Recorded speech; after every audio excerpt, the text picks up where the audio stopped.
Lunes 19 de diciembre, lección número 13, el proceso del juicio, para memorizar, porque es necesario que todos comparezcamos en el tribunal de Cristo para que cada uno reciba según lo que haya hecho mientras estaba en el cuerpo, sea bueno o sea malo. Según de Corintios 5:10. Fíjense que ahí en ningún momento dice de qué religión es. Todos compareceremos, todos, desde Adán hasta el último que nazca cuando Cristo venga. Las gracias te damos, Señor, porque tus juicios son justos, inescrutables tus caminos, y tus deseos es salvar la mayor cantidad posible de personas, porque en tu nombre te damos las gracias. Amén. Para hoy lunes, el juicio preadvenimiento. Al principio de la semana, o mejor dicho, el sábado pasado, hablamos de que el juicio tiene que ver con la presencia del pecado. Ya no volverá a haber más juicio después que sean nuevas todas las cosas, después del milenio. Después de que Dios haga nuevas las cosas, todas las cosas, no volverá a haber juicio. ¿Por qué? Porque el juicio tiene una función correctiva y a la vez punitiva. Quiero recordarles que el juicio comenzó en el cielo porque apareció pecado en el cielo en Lucifer. Hubo el juicio en el jardín del Edén porque hubo pecado en Eva y en Adán. Hubo juicio fuera del jardín en Caín porque hubo pecado matando a su hermano Abel. Hubo un diluvio universal porque la tierra estaba llena de violencia y la maldad de los hombres era de continuo solamente al mal. Hubo un juicio sobre Sodoma porque los hombres practicaban todo contra natura, tenían intimidad sexual, hombres con hombres, mujeres con mujeres y también con animales. Lo mismo que está pasando en el siglo XXI. Por eso decimos que esto está llegando a su fin. Y hubo un juicio retributivo contra Jeroboam, su reino del norte, en el 722 a.C., usando Dios a Siria. Y hubo un juicio en el año 605 a.C., en el reino del sur, en el tercer año del rey Joacim, y el juicio retributivo realmente vino en el 586 cuando destruye por completo a Jerusalén.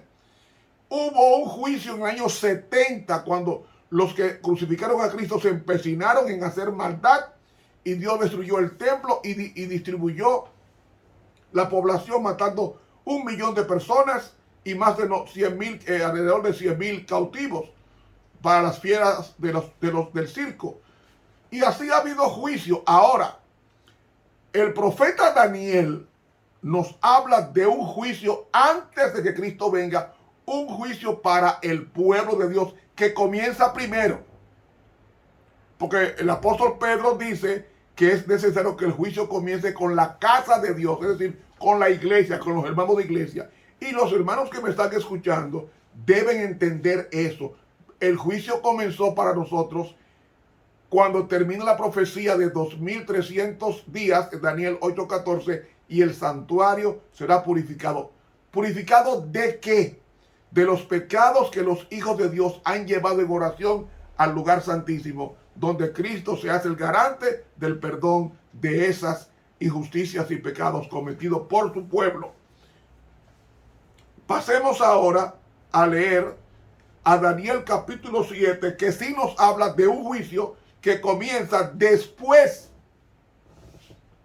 de que la bestia de Daniel 7, del 1 al 8, esa bestia pierde el poderío. Esa bestia perdió su poder al cumplimiento de los 1260 años profetizados en 1798. Entonces, en el siglo XIX surge un movimiento milerita preparatorio para decir que ese santuario iba a ser purificado, y se predicó el evangelio al mundo entero a través de esta vía, y el mundo entero fue iluminado con el evangelio, prácticamente el mundo entero, por lo menos el mundo occidental y gran parte del Medio Oriente. Y vino una interpretación incorrecta, que se pensaba que el santuario que iba a purificarse era la tierra y no el santuario celestial. Y esa profecía de las 70 semanas y los 2300 días terminaron el 22 de octubre de 1844. Una profecía que ningún erudito puede negar, porque comenzó desde la salida de la palabra, Daniel 9:24, o el decreto de Artajerjes, que fue en el 457, hasta esos 457 llega a 1844, exactamente 2300 días para el santuario ser purificado. ¿Y cómo el santuario puede ser purificado? Con el traspaso o con la entrada del sumo sacerdote que estaba en el lugar santo. Cuando subió al cielo, Cristo estuvo en el lugar santo en el año 31 de nuestra era, que entró un domingo 9 de Sivan. Ahí entró Cristo al lugar santo y comenzó su obra de perdón hasta el 22 de octubre de 1844, que es cuando históricamente se cumple la profecía de los 2300 años, comenzando en el 457 y llevándonos entonces a 1844, nos da los 2300 años profetizados. De eso nos habla el profeta Daniel cuando reza lo siguiente: Estuve mirando hasta que fueron puestas sillas, y un anciano de grande edad se sentó, cuyo vestido era blanco como la nieve, y el pelo de su cabeza como lana limpia. Su silla llama de fuego, sus ruedas fuego ardiente. ¿Quién era ese? Dios Padre. Entonces Dios Padre tiene canas. No. Se llama anciano porque antiguamente los ancianos eran las personas que tenían más respeto, más dignidad y más sabiduría. Por eso se llama a Dios Padre el anciano.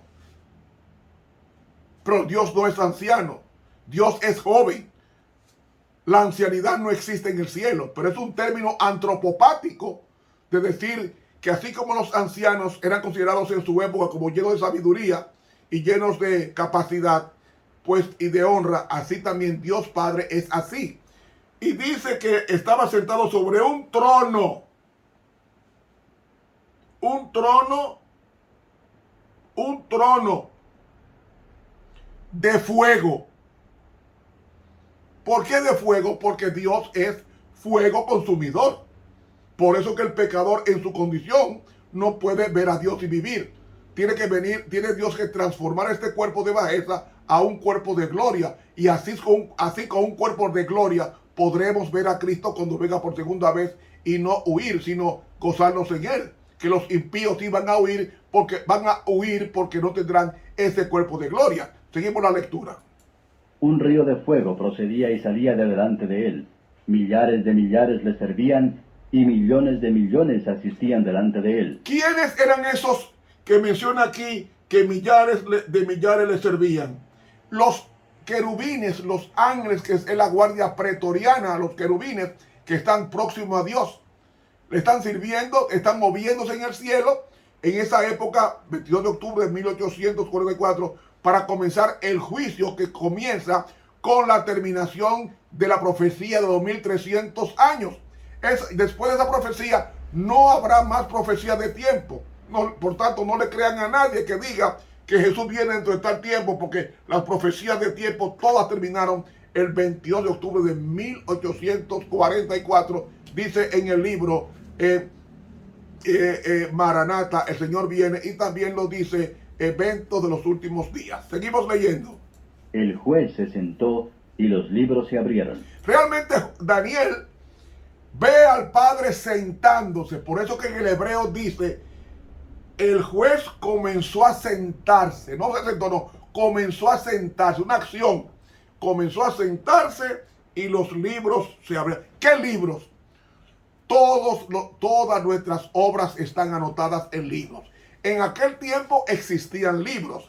Ahora, como hay computadoras u ordenadores, las cosas son registradas en computadoras. y van a ser exhibidas en un disco duro de alta definición donde aparecerá toda persona haciendo lo que hizo, oculto o público, para poder ser un justo juicio oral y contradictorio.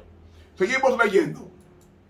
Yo entonces miraba a causa de la voz de las grandes palabras que hablaba el cuerno. Miraba hasta tanto que mataron la bestia, y su cuerpo fue deshecho y entregado para ser quemado en el fuego. Esa bestia perdió su poder en 1798, cuando Alejandro Berthier, general de confianza de Napoleón Bonaparte, lo tomó prisionero y lo desterró a Delfinado, y muere en Delfinado. Y entonces, eso fue en 1798. Ya en 1831 comienza Guillermo Miller en Dresde, California, a predicar el mensaje del juicio, hasta 1844, cuando viene el gran chasco de Guillermo Miller y sus seguidores. Habían también quitado a las otras bestias su señorío, y les había sido dada prolongación de vida hasta cierto tiempo. Miraba yo en la visión de la noche, y he aquí en las nubes del cielo como un hijo de hombre que venía, y llegó hasta el anciano de grande edad, e hiciéronle llegar delante de él. Ese hijo no es que viene a la tierra, viene al juicio. ¿Por qué Cristo va al juicio en el lugar santísimo con el anciano de días, es decir, Dios Padre? Va porque es el abogado de su pueblo.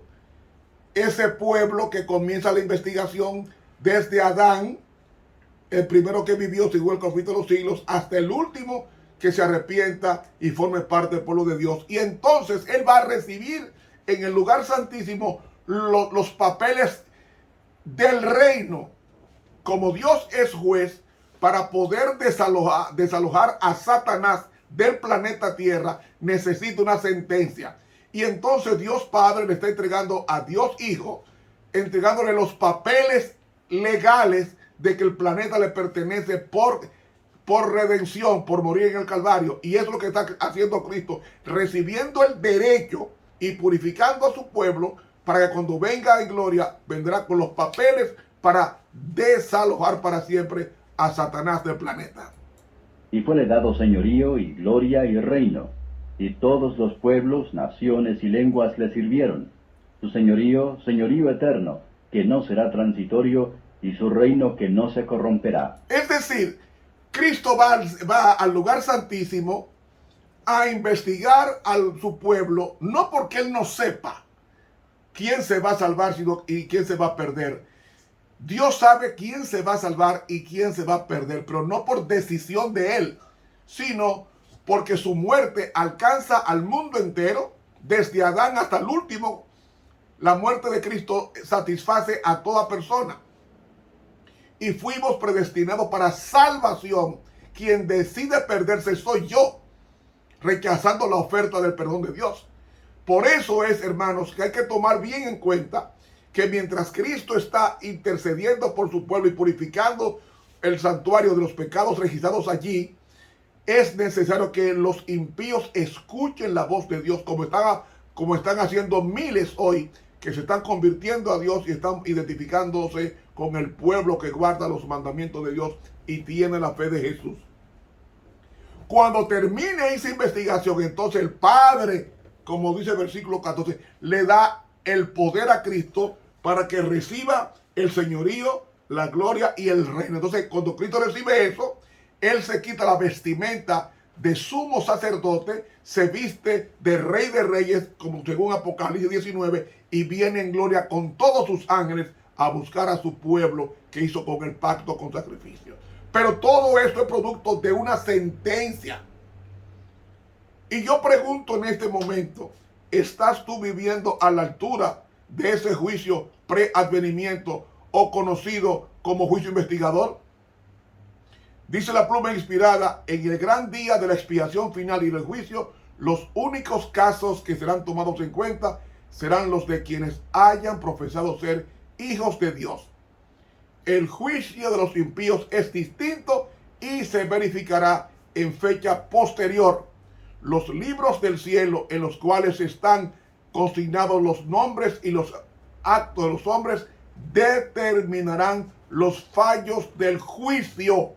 He leído La fe por la cual vivo página 212 de la Pluma Inspirada. Hermano, es solemne el juicio, pero si estamos en Cristo, ya no hay ninguna condenación, aunque nuestro nombre sea llamado a juicio, porque Cristo va a interceder por nosotros para ratificar su salvación en nosotros si andamos en sus caminos. Se nos fue el tiempo, hermanos. Dios nos bendiga y nos guarde. Suscríbase a este canal de YouTube, Ramón Romero, y dele clic a la campanita. Estuvo con ustedes el profesor Ramón Romero, que te invita a estudiar para mañana el juicio, mañana martes 20 de diciembre, el juicio durante el milenio. ¿Qué va a pasar? ¿Quiénes van a ser juzgados? Dios nos bendiga y nos guarde.